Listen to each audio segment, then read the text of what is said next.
I'm Maria Menounos, and you're tuned in to AfterBuzz TV, the ESPN of TV talk. Now, let the buzz begin. What's up, guys? Hey, everybody! Hey, what's up? I'm still adjusting to not having music under this. I don't know what to do with this. Yeah, well, welcome back, guys. We are the Plot Against America after show. We're going to be reviewing episode 2, which was titled Part 2. But before we get into all of that, we may be new faces, we may be familiar faces. This format may be different for you, but just in case it is, it's because obviously everyone's doing their best to practice their quarantining and social distancing, and we are part of that. But we're still here to work hard for you guys. We're still TV addicts. Of course, we're watching a bunch of shows, and this Plot Against America show is the one that we're going to review for you guys. And I'm not alone, of course. I'm with a super smart crew, a good-looking crew. I have Cody Epperson, who... Hey guys. Say hello. Yeah, there we go. Cody is actually all of these guys are AfterBuzz after shows vets. Cody will be doing our news segment, and he's done shows like A Fresh Start before. So Cody's the man. We got Kitty Kaboom in the house. What up, though? Yes, and she will also be joining us with the show, and I found out that she's going to be making us laugh a lot. And she's also done the Golden Globe. Kind of my job. That's my job, babe. That's my job. You do it well. And then, of course, we got Ricky V. Ricky, based on last week, is going to be What's always up? spitting facts, telling the truth. So what's up, Ricky? What's going on, everyone? Okay, so, and I'm D'Angelo, of course. I will be moderating. I'll try my best to start this discussion. And so, again, we're doing part 2 of Plot Against America. And I have a lot of questions for you guys, but I wanted to know how you guys felt about just the format. We're now 2 episodes into this. That means we've watched 2 hours of this stuff. How do you feel about the flow of the show? Like, what's going on? Our show or the TV show? Just the format. Like, Kitty gave a hot take earlier. I just want to know what you guys are thinking. Yeah, I was going to save my take for the end because I don't want to be like a Debbie Downer to start with. But well, it's better to start with the bad news first and then go to the good news. I agree. Okay, Ricky, you are correct. So I don't know that it's bad news so much as it's just subjectivity, right? Like it's all subjective. And I am enjoying the content or the premise, but not so much the actual show. It's like watching paint dry. So boring. I said it. And I'm trying to get into it because I want to learn. This is not something I'm familiar with. I should be a history buff to some degree, but I am not. So I'm trying to learn stuff, and I'm trying to get the point of view of a disenfranchised people and all that sort of stuff. I'm trying to relate somehow. The acting is amazing. Yeah, the writing is good, but I'm just bored to tears. I totally get that. It's definitely like Andrew said, it's a slow burn. Not to like jump to the end of this episode that we just watched, but I think the ending of part 2 is like that pinnacle moment that's going to get the storyline going. I think from here on out, it's going to get a little more hectic. Prayerfully. Yeah. You know, go ahead, Ricky. It just all depends on what type of paint I'm watching dry. Like if I'm watching white paint dry, I'm probably going to be really bored about it. But if I'm watching this very vibrant color, like a pastel yellow, a pastel orange, or something that's popping, I mean, I'm going to want to stare at it and just give my interpretation. It's like staring at art. Yeah. You know, I as far as my take in it, it was losing me throughout the show. I wasn't really too into it, but I know that there's a reason for the slowdown because I feel like from next episode on, I feel like it's going to be kind of speeding up with a lot of things that was slowly unfolding until the end of this episode. So yeah, it was a slow one, but no, you know, not something that I've learned throughout watching TV or being in the film themselves. It's just like you can't have things go like this all the time because it kind of has to go up and down, and like that's just that's just what a story arc is, right? There's an arc to everything. So that arc was at Yeah. the bottom, and then it started to get up.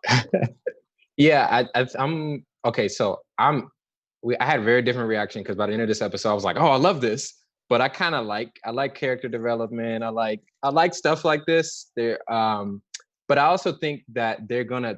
I think now that what has happened at the end of the episode, a lot is gonna go down now because they haven't really even declared war to participate in the war, and I think that's where we're gonna start seeing some of the action scenes. I'll save all of that for predictions, but I think it's an important thing to talk about, like just kind of like general feels about it is. It's a little bit of a slow burn. But now that we got that out the way, we're gonna go kind of get into the show. And I have to say, so there was a scene where the father, Herman, is listening to the radio. It's the day of the election, right? And he's like so in denial that this is ever gonna happen. He's never like this guy will not be elected. He's so obviously racist, et cetera, et cetera. And like you see, like eventually this guy gets elected. And I'm thinking about what you thought about said last week, Cody, when we were talking about how that may have felt for people who, when Trump got elected, everyone was such in denial about it. And then I'm thinking about I don't know if you guys saw the SNL skit with Dave Chappelle, and it was like that skit where they're like they're slowly getting more and more depressed as they realize it's a formality. It's a real thing. Do you feel like that was like intentional? Is it kind of eerie? Like, how did you feel about that scene? I think it's intentional. Truthfully, this goes a little bit into like what we're going to say about news, but it is definitely a deja vu moment, and I think they're doing it's. I think it's a coincidence, but I think they're doing it on purpose. From the book to the show is what I mean to say. Right. To be clear, like they're doing it on purpose. It's in the book, but it's coincidental that history is kind of similar. Yeah. The present day is similar. Oh my god. I think it was an intentional move on their part, definitely with the adaptation, like you said, from book to TV, definitely. But also, maybe they are drawing a little bit of, real life imitating or art imitating real life as well. I think that a lot of times, I mean, I know this is way off the mark, but it's one of my favorite shows, and it's so poignant in its attempt to kind of show. I'm talking about Handmaid's Tale. Sorry, I always start in the middle. Handmaid's Tale is another example of how that is art imitating life, and obviously it's based on the book as well. But the writers have been very deliberate about showing the what is that called, parallels between what's happening in our real life and what this like alternate universe is creating. Obviously this is history, so it really did happen, but the fact that they're kind of able to draw us in with what's going on right now, I think is super smart, because it helps people to really like make that correlation without even putting forth the effort. Like, oh, what could this possibly mean? You know what I mean? It's like, it's Trump, get it? And like, oh yeah, it is kind of Trumpish. I thought that was dope. What you you can't say Trumpish. I just thought it was funny. I don't think that they're intentionally doing it. I just think throughout history, I feel like Trump is not the only president that has been hated or has been not wanted to be put into an office. I just think this is just the way of life. I mean, if it's a politician or if it's a musician or if it's a teacher, there's too many people in this world for everyone to like everyone. So there's always going to be that like, oh fuck, like, excuse my language. Oh shoot. There's always going to be that, that big elephant in the room for some people. So yeah. That's I think you can curse because they curse on the show, by the way. But I think that I don't know. I think that in regards to my question, me answering my own question, I think that it feels eerie. It makes me curious to see how this is going to go, because think about Trump in the 40s when racism, like policies and stuff like that, was far more prevalent, which I think is what makes it really compelling in this case. It's also a reminder of like Herman, who's the father, was very like sure, but he's only talking to people in his sphere of like access. And so like the country has always been a country that has had so many different beliefs and people who are valuing different things. And I just feel like, maybe some of it was intentional, some of it wasn't, but I didn't anticipate how timely that would be, especially with a new election coming up. So I'm just kind of appreciative for them even adding that in there. But I wanted to jump to, because we didn't talk about him last time, the youngest son, Philip. So there's like so many things going on in the show. There's this political sphere that's going on, and you have like this innocent young kid who just has questions. And we're kind of learning with him, which is kind of cool. But I want to talk about his relationship with his friend. Sorry, I'm glad you brought that up. So continue. I mean, no, it's very curious relationship, and I'm just kind of, I wanted to hear you guys' reactions. Do you feel like this is a good friend for him? Like, where are you guys with this? No. Yeah, no. I mean, as a mom, you know what I mean? I keep like cringing when his friend says this ridiculous stuff. You only steal this amount to be able to, you know, get over. And, you know, my mom want to see her bras. And, oh, yeah, I follow people to their houses and I write down their addresses. Like, who are you? You're a little creep. He sounds kind of creepy. Like, I get the impression that maybe because his his mother and father are in the entertainment field, it's a whole different regimen at his house in terms of like rules and regulations and stuff. It seems like it's a lot more like artsy and free and, dare I say, hipster-ish, you know, like that. So maybe that's where he's getting his direction. But I don't like little Philip following behind him, because that boy baby is so innocent. He don't know nothing. So anything you tell him, he's just like, really? Ice cream is made of milk? Like, don't do that to him. He doesn't know any better. Don't do that to him. I don't like him. He's a very influential kid. So everything, I think that he's just at the stage of his life that he just gets influenced by everything. Like if you saw, there was a very quick moment when he was in the theater with his brother and his dad watching the news, and he saw like the bombings and stuff, and he kind of had this like, I wouldn't say twinkle, but he kind of had this like curiosity of influence, of like, I felt like he was being influenced from the things that he was watching on the screen. Yeah. And I just feel like I like that stage, certain events could be very influential. And I honestly, my gut was telling me that this kid's gonna turn into a monster. Yeah, it seems like his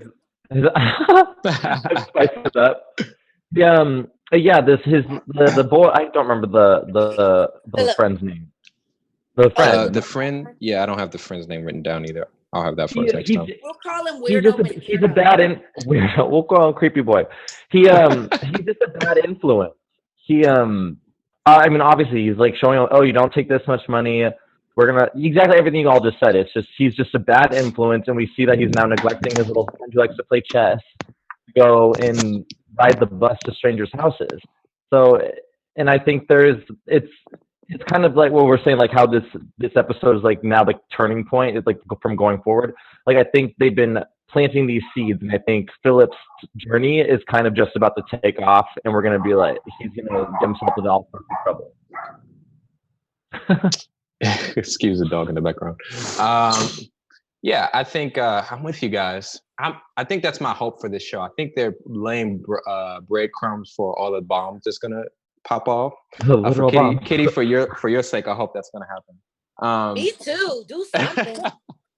But I do want to say that I think with this, with him, while it's easy to criticize a friend, like the young kid, but I'm more so criticizing the family. It's so much kind of going on, and I'm kind of looking at the older brother who's just like very like dismissive of him, and like, yeah, I think he has questions, and maybe there's so much going on, and a war that's imminent, a father who's like obviously very stressed by the politics of everything, and he's asking questions. You see it, but you see how they respond is very kind of dismissive and not like present with him, and I feel like that's more of like the issue here. Yeah, I agree. Yeah. Excuse me. The parents are definitely involved. Obviously, Philip and his big brother, and even the cousin, have way more of a relationship, it appears, with their parents or their significant parents. You know what I mean? Aunt, uncle, parent, whatever, than the other creepy boy. And again, I think that goes back to their choice in careers. I don't know. They haven't really fleshed him out that much. But my impression is, is if your mother's like a singer and in movies and stuff in that time, then maybe they weren't able to be as connected to their kid as, say, somebody that, just went and sold scarves at the local Nordstrom, Macy's, Yeah. whatever. You Yeah. know? Yeah. Speaking of like kind of the family dynamic, there's other interesting thing is, so we were talking about the aunt, Evelyn, and her, she has a very interesting choice of men. So now She's we the were introduced to best. the, I can't wait to talk about this. So we were introduced to, at the end of the episode, Rabbi Lionel. I'm not even going to try to say this name. Bingelsdorf, Rabbi Lionel Bingelsdorf. So he's very like connected in the political sphere. I mean, so much happened. I'm not going to summarize. Everybody saw what happened in the episode, but she's very connected to him. He played an integral role in Charles Lindbergh getting elected. Do you think that the family can, do you think the family dynamic will be able to stay strong with the understanding that she's connected to a man that like essentially helped elect the racist? Oh, absolutely not. I think it's going to cause extreme stress and turmoil in their family, and I think she's just blindly following. I guess wearing her heart on her sleeve and just like kind of blindly following this man because she's the older sister and she's single, taking care of the mother. Her biological clock is ticking. She wants to have a family and a house and kids. Yeah. And I think that is what's driving her. And he is very handsome and charming and well spoken. And I can see why she's like, oh, look at this man that just came out of nowhere and is like into me. But I do think I think the family's gonna it's gonna be a huge impact because they already don't like him. And they don't even know especially that she's dating. Only the sister knows. Yeah. And if you saw sorry, go ahead. Go ahead, babe. Sorry. I was just gonna say I agree. I think that she kind I don't want to I'm trying to stick up for us ladies, but she kind of like she reminds me of an adult Philip. You know what I mean? Like, oh, this guy likes me. Let me run off with him. I know he's somebody's husband, but it's going to work out fine because he said so. And this guy likes me. I know he's 60 and like 40 years older than me. And, but he's a rabbi. Doesn't that make it okay? Like, don't be that thirsty, boo. Like, come on, get it together. I just feel like her aspirations in life stop at a man. That's the impression I get. And you're right. I get it that the biological clock is ticking, and I get that this is the 50s, and that during that time, this is when, it was paramount that you be somebody's wife. Like, you can't be a spinster, for God's sake, right? Like, oh, God forbid. So I get what her motivation is coming from. I just think that every time they show a shot of her, tell me if I'm wrong. Every time, y'all, she just be like, oh, you know what I mean? The rabbi looks over at her, and she's just like, I'm here, I'm doing it. Her sister looks over and she's like, it's okay, I'm here. Like, girl, she's your mother. I don't know. I want to love her, but she just so like thirsty for, I guess, validation. Attention. Validation. Yeah, exactly, validation. So I'm sorry. To answer your question, I think it is going to be a huge dynamic in the family. I think it's going to create all kinds of ripples and stuff, but what is family if not challenges, right? Like, it can't be smooth sailing all the damn time. It'll be good to watch, for sure. It's already caused stress with the family. The minute Lindenberg was elected president, the whole family was sitting in the living room. The dad heard it, and then the wife said the sister's name. Yeah. And then left and went into the kitchen. And then they're like, freaking husband's like, wait, what? And he got up. So I already feel like next episode, there's going to be like a huge amount of things. Like the husband's going to know, they're going to, it's already causing stress. It's already causing stress with everyone in the family. Yeah. Especially the wife, because the wife knows all this stuff and doesn't want to tell her husband about it because knows that the second she does, he's going to be in an absolute uproar. Yeah, well said, guys. I just think, this is, I keep saying it, breadcrumbs for hopefully some explosions in the next few episodes. But before we kind of move on with the discussion, as I told you guys already, we're going to have a special segment for you guys. We're going to have a news segment. We're going to kick it off with Cody, who has our news segment ready to go. All right, yeah. So The article I found today, it's from its online AV Club. The title is "The Election." It's election night in The Plot Against America, and the unthinkable happens.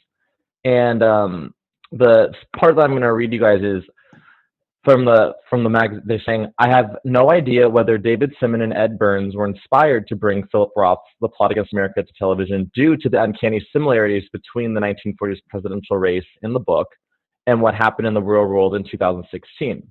But there's definitely a sense of passion and purpose to the miniseries. The miniseries' second episode, which deals most directly with the run-up to the election night. Part 2 isn't just a cockeyed nostalgia piece from alternative timeline, it's saying something." And it really is saying something, because I know when I was watching it, it was very nostalgic is not the right word, but reminiscent of that night in 2016. Like, there were people who were excited, and there were people who just were, their anxiety and stress levels just went like up with every state, everything that was mentioned. And then when we finally do see the election in the episode, when we finally do see who won, and that he's sitting in the news theater, I'm gonna be honest, I got a little misty. Like, it was kind of scary to watch, because we've all kind of experienced it. Whatever you politically view it, it was very similar to then and now, which is what they're saying and what we were kind of discussing earlier. Yeah, well, I mean, that speaks to, I think the intentionality here with the show, with the directors, it's obviously different because it's the 40s, which is so important to note. There's also a war that's about to be very imminent in America, but that's awesome. Thank you for doing that, Cody. By the way, guys, while I have this time and space, we love you guys interacting with us, you guys commenting, subscribing, giving us thoughts, giving us questions, especially with a show like this. There's so many questions that you guys could be asking us. You can also hit us up on social media, but we are just very appreciative of you guys interacting with us. You help make us the ESPN of TV talk, and we could not do it without you. So thank you for joining us. Yay! Thank you. Thank you. All right, so we got a couple more things to kind of gloss over with this show. I wanted to get to Alvin, who by the end of this episode, we find out he's like he's listed himself for the war. So he's had two big moments at the end of these past two episodes, right? The first episode, we all agree that it was a punk move. They like jumped a bunch of German dudes. Now he's coming over here. He wants to kill Nazis, as he said. That's his motivation for joining the war. It's obvious he's like a young man trying to find his identity in this era of life. But like, how do you guys feel about Alvin? Are you rooting for him? Like, did your heart soften for him in this episode? Like, what are views on him? Like, I guess I haven't put too much thought toward him, but it's like he's like this little punk with a heart of gold. Like, he means well, but like he just like he makes dumb choices. And like he left the news theater and he had his flask in his hand. The first thing I thought was like, he's about to go do something stupid. And he literally packed up his stuff and got on a train. I think he went to Canada, right? Is that where he went to Canada? Yeah. Mm-hmm. Yeah, he went to Canada. And he's like, I want to kill Nazis. And it's like, okay, man, have fun. Like, that's your good luck with that. Like, he means well, he wants to protect his people and his family, but it's like, that was a drastic choice. All right, good luck, buddy. It's kind of hard for me to watch because I know this is hard to believe, but I have a 21-year-old, and what? I thought you were like 18 years old. We'll talk about that later. Don't blow up my spot. Chill out. Have when I was 3, all right? The point is that he is 21. So it goes without saying that some of his choices are not maybe the smartest, but he's a good kid. He has a strong mind and he's very committed to the causes that he believes in, which reminds me of Alvin. He has done his homework. He feels like he has a nickel in his dime. I don't know why, because ain't nobody checking for him. But, he's 21. He got his heart on his sleeve. Oh, I'm so passionate. I believe that this is what it should be. So I'm going to not just talk about it. I'm going to be a part of the change. And I'm going to insert myself in ways that it will change the world. And he's just a little misguided, you know? I mean, but that's what comes with being at that age, right? Like, that's when you're supposed to make all the mistakes and take on challenges incorrectly or correctly and prayerfully learn something from them and apply them to later and blah, blah, blah. But at this time in your life, I mean, I can just remember 21, because, you know, it wasn't that long ago. I made decisions that, you know, obviously I look back and I don't necessarily regret them, but I definitely am just like, okay, that was a challenge that I probably could have made some different choices with, or thank God I have that challenge so I can learn from it and do something different.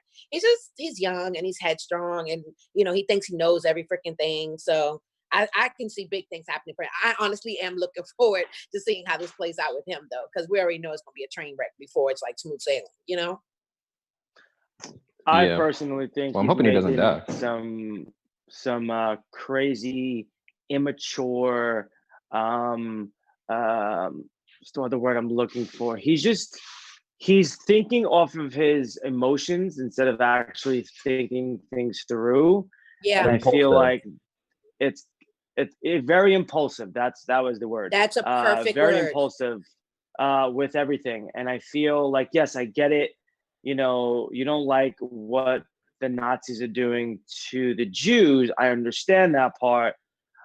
But be very, I don't know, I just think, how do I say this without maybe not offending? It's just like I get it. It's your people and you don't like seeing it, but don't like go into the war. Like, the war hasn't come to you. Like, I think he's just looking for trouble. I think he's just lost. He doesn't have any guidance, and he's getting down a very dark alleyway that he may not be able to come out of. Like, enlisting in the war, and the reasoning to enlist in the war was to kill Nazis. Not, I want to protect my country, because America wasn't even in war, hence why he had to go to Canada.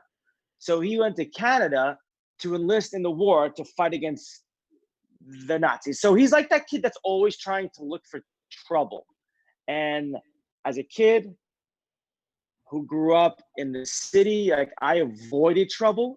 Anywhere I saw something, even if it was to my people, like, unless it was my friends, and I was involved, I'm sorry, I was always told, do not get involved in any trouble. All right, Ricky, I think we're losing you, bro. He's not making a smart decision.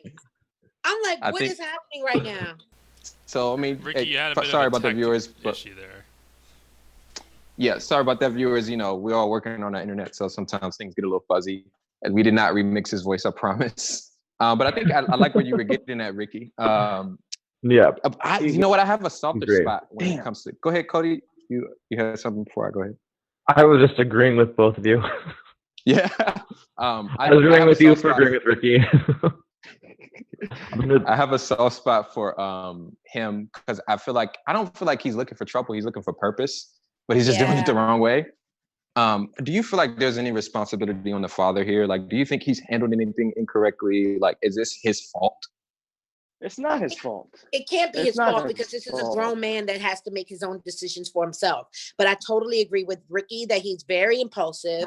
He's very reactionary. He's not able to, I mean, again, I'm not blaming everything on his age, but you guys, come on, y'all are like closer to 21 than me. Like, you remember, you know what I mean, what that felt like or whatever. And I think it is kind of difficult to be able to navigate the world, especially when the world is imploding, without feeling like you need to take some stake in it or, like, you know, stand your ground or whatever. So yeah, my heart kind of does go out to him that he's really literally just trying to find his way. And this isn't the best time for you to, like, you know, go off and create a new identity or delve into something. He's just in over his head. And, you know, that's life though, right? Like, how else are you going to figure it out if you don't go through it? Well said. Okay, so just one more character, because I don't think we talked about him. He's going down the wrong way. Okay. Ricky, I think we're losing you again. No, we heard you. We heard you say he's going the wrong way. That's what I heard. Okay. Yeah, you you're a want to little expand on your delayed, thought? babe. You're a little delayed. Just a little bit. All right. Well, I tell you what, it's based on our last 2 weeks, Ricky. I know you said something really smart. I'll say that much. So here's my last question for you guys before we go to predictions. We have one more character that I wanted to get to. Sandy, who's the oldest son, who has, I think I've seen him. It seems like he's kind of rebelling against his father too, in a way. He's very seems like very pro Charles Lindbergh, because he kind of draws his stuff and sneaks, he just sees him as a hero, it seems like. And he's also kind of nasty to his younger brother, which I guess is normal. But I kind of just wanted to see if you guys, where do you see him fitting? He always also seems like a family member that's kind of getting lost in the shuffle here. And does that make the parents bad? What are your No, what is with you and blaming the damn parents? Did you stop that? Somebody got to be blamed. Listen, nobody got to be blamed. We're all just trying to figure this out. And it can't be anybody's fault, because God gave us our own free will. So if they decide to go off and be nutbags, that's on them. The parents did the best. You sound like a mama. Ooh. That's right. We did what we had to do. No, I'm kidding. I don't think it's anybody's fault, honestly, but I do understand where you're coming from. Guidance is obviously very important, and instilling values and morals and all that good stuff. I do think, however, that you make a good point with the older brother. I'm an only child, so I had to kind of insert that into my thinking too. He's being so mean to him. And then I was just but that's kind of what siblings do to each other, right? I mean, there are some siblings that are super tight and they don't rag on each other and stuff, but clearly he's not that one. He loves his brother. That's evident. But, he's older and he just thinks that he's beneath him. He's I have to explain everything to you. You're a baby, because he thinks he knows everything as well. So again, to underscore my point, the parents are not at fault. He's simply learning how to navigate things. I will say this, though. I will say this. His heart is going to be broken when he finds out about his cousin, because he kind of idolizes him too. You know what I mean? Yeah, I feel you. Okay, I'm with you that not everything should be blamed on parents, but there are consequences for actions. And if you are downstairs on the radio for 20 minutes listening to politics and not being up there with your kids, being present, having conversations with them, then there are consequences, whether he's trying to do the best he can or not. There's some ownership that needs to be done. And I guess that's why I'm looking at it, because I do think, to an extent, some of these things could be avoided if conversations were to have been had. That is a very good point, sir. One that I had not considered. Okay. I totally agree with that. I feel like the mother and the father are losing sight of their kids, and they're not really sitting with the kids, like you said, and just teaching them ways or hanging out with them or doing things with them. It's I feel like the dad comes home from work, puts his coat down, immediately goes over to the chair, puts the radio on, and listens to the radio for hours on end and screams at the radio. The mother cooks, does the house chores, now just got a job, so is not in the house anymore. And now the little kid is all by himself. It's just these kids don't have any, if you want to call them ring masters to tame them. They're just out in the streets just doing whatever. Are they animals or are they children? What the? Rough metaphor. I mean, technically, we're all animals, So yeah. Okay, that's a different rabbit hole.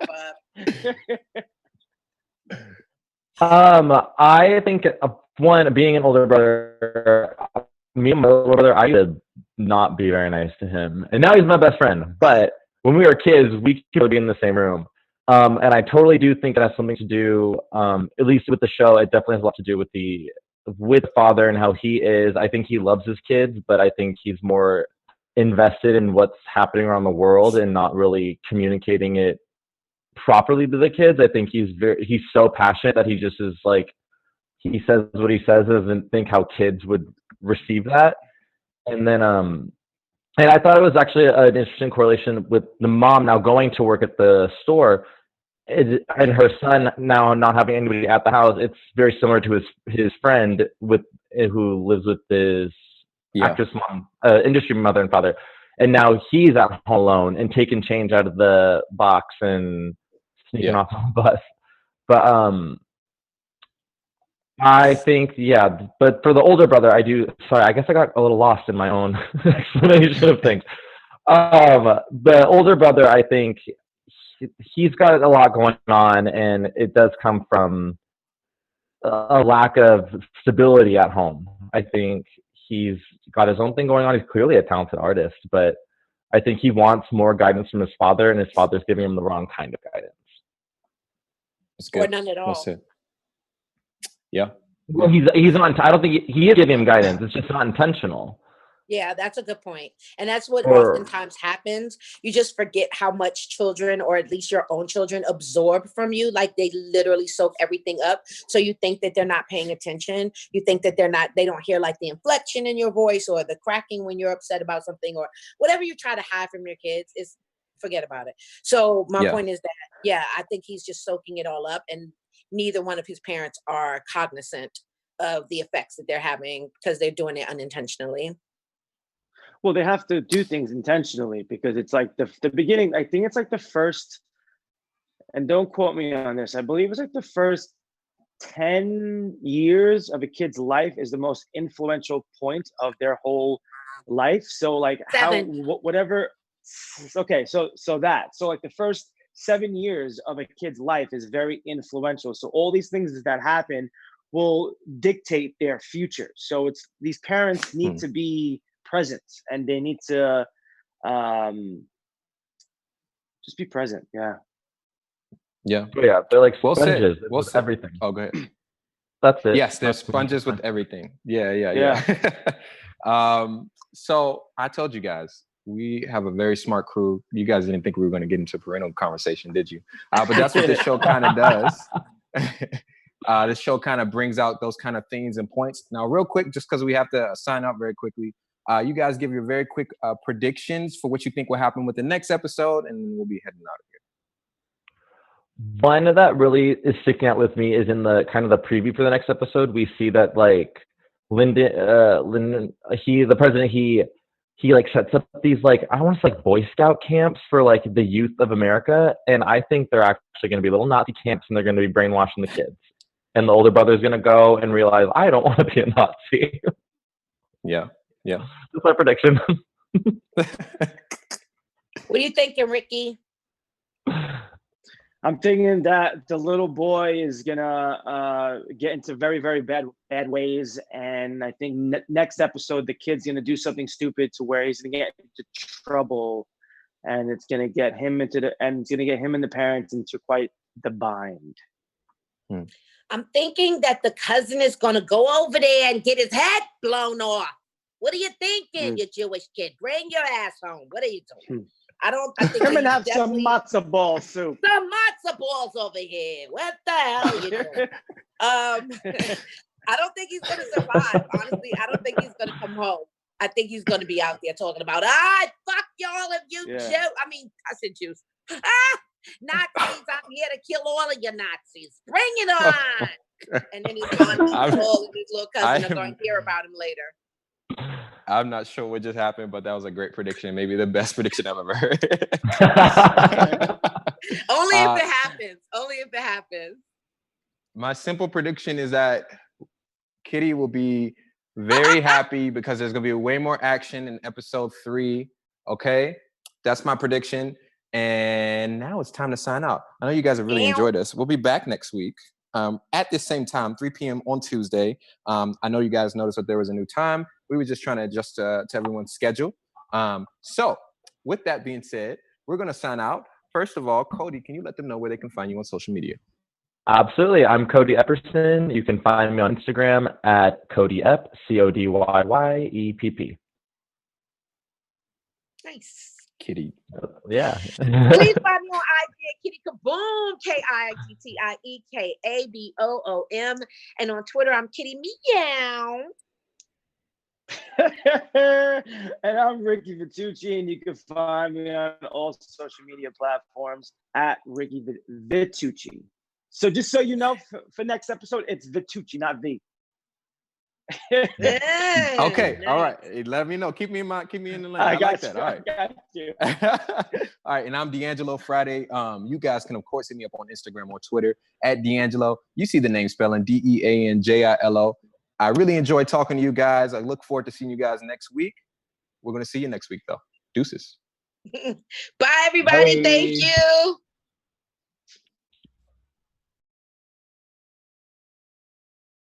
into AfterBuzz TV.